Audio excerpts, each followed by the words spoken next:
our job is to take your story, the truth, the facts, and then make them sound more interesting. More interesting, right?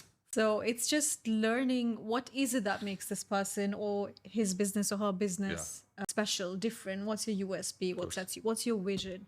And then we take all of that information and highlight, different angles that we can approach to the media with. So essentially, our job is to take your story, the truth, the facts, and then make them sound more interesting. More interesting, right?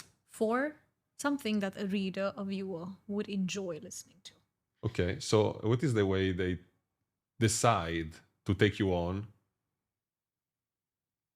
And what is interesting for example, a Forbes or a Ink Arabia, or like what they find interesting to publish?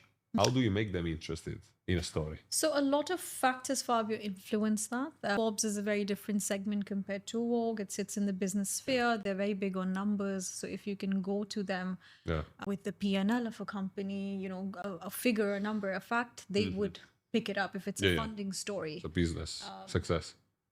Not just a success, but something that actually quantifies that success. They want the meat. They want the data. Exactly. Whereas Khaleej Times is all about human interest stories. Yeah. So that would sell with them. Vogue is very particular about perception of a brand. Right. So you could be an amazing brand and making millions of dirhams in a year.